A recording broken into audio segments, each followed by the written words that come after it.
नमस्ते, मैं एजाज और आप देख रहे हैं नेशन स्पीक्स इंडिया। दोस्तों, सुब्रमण्यम स्वामी ने एक ट्वीट किया है जिसे लेकर के सोशल मीडिया के तमाम प्लेटफॉर्म पर, खास करके ट्विटर पे हो हल्ला मचा हुआ है और वो खबर अभी ट्रेंड भी कर रही है।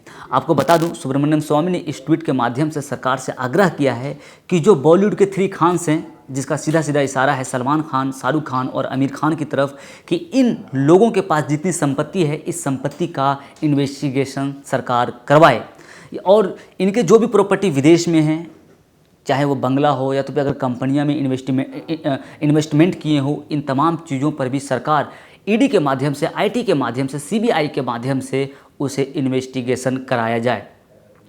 और इस बात को सरकार को भी सीरियसली लेना चाहिए, क्योंकि सरकार ने भी इस बात को लोगों से इंश्योर किया था। जब प्रधानमंत्री नरेंद्र मोदी प्रधानमंत्री नहीं बने थे 2014 से पहले, तो उन्होंने ये लोगों से प्रॉमिस भी किया था कि मैं ना खाऊंगा ना खाने दूंगा। तो शायद इस फ्रेज को याद करके सरकार को इस पर सीरियसली लेना चाहिए। लेकिन यहाँ पे सवाल उठ रहा है, वो इम्पोर्टेंट यह है, सिर्फ खान का ही क्यों और दूसरे का क्यों नहीं। सिर्फ यहाँ पे और भी लोग कह रहे हैं कि सरकार यूनिलेटरली काम कर रही है, जाति और धर्म के भावना को देख करके सरकार काम कर रही है। सिर्फ खान का ही क्यों होना चाहिए, सिर्फ लालू प्रसाद का ही क्यों होना चाहिए, सिर्फ मायावती का ही क्यों होना चाहिए, सिर्फ अखिलेश यादव का ही क्यों नहीं होना चाहिए, और भी दूसरे नेताओं का क्यों नहीं होना चाहिए, सुब्रमण्यम स्वामी का ही क्यों नहीं होना चाहिए, प्रधानमंत्री नरेंद्र मोदी के ही अकाउंट का क्यों नहीं होना चाहिए, और भी बहुत सारे नेता हैं उनका क्यों नहीं होना चाहिए, सिर्फ इन लोगों को ही चुन चुन करके क्यों। सवाल सबसे इम्पोर्टेंट यह है, अगर सरकार को रियली में सोने की चिड़िया बनाना है तो across the party, across religion, across caste, इन तमाम चीज़ों से ऊपर उठ करके सभी के अकाउंट को इन्वेस्टिगेशन कराना चाहिए और जितने भी बेईमानी संपत्ति है, इन तमाम संपत्ति को सरकार के प्रॉपर्टी के साथ अटैच कर देना चाहिए। तभी यह संभव है जो सरकार ने वादा किया था, खास करके प्रधानमंत्री ने, कि ना खाऊंगा ना खाने दूंगा, और हमारी सरकार करप्शन को हटाएगी। तभी यह पॉसिबल है कि अगर इन मुद्दों पे काम करते हैं तो। आपको बता दूं कि लगातार जिस तरह से हमारे कंट्री में इकोनॉमिक यानी इनकम डिस्पैरिटी लगातार बढ़ते जा रही है, वो भी चिंता का सबब बना हुआ है। ऑक्सफैम में 2019 में छपी एक रिपोर्ट के मुताबिक हमारे देश में जिनके पास पैसे हैं, उनके पैसे और लगातार बढ़ते जा रहे हैं, जो गरीब हैं वो लगातार गरीब होते जा रहे हैं।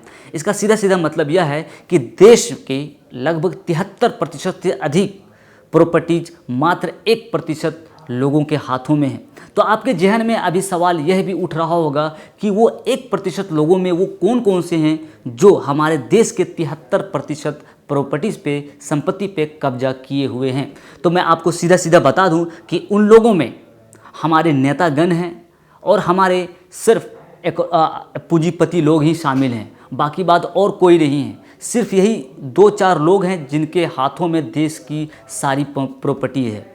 तो आप समझिए सरकार इस पर कितनी नियमित होकर के, कितनी ईमानदारी होकर के इन्वेस्टिगेशन कराती है, आप सोचने की बात है। लेकिन इस बात को भी आपको इंश्योर कर दूं कि सरकार कतई इस तरह का काम नहीं करने जा रही है, क्योंकि सरकार ने, खास करके प्रधानमंत्री ने, जब प्रधानमंत्री नहीं बने थे उस टाइम उनके पास एक लिस्ट हुआ करती थी और उस लिस्ट में बहुत सारे नेताओं का नाम हुआ करती थी, लोगों का नाम हुआ करता था जिसका अकाउंट स्विस बैंक में है, जिसका अकाउंट फॉरेन बैंकों में है और वहाँ पे इलीगल इन पैसे रखे हुए हैं। उन्होंने वादा किया था कि अगर मैं प्रधानमंत्री बना तो उन तमाम पैसे को, ब्लैक मनी को भारत वापस लाएंगे और देश के डेवलपमेंट में इन्वेस्टमेंट करेंगे ताकि भारत को फिर से सोने की चिड़िया बनाया जा सके।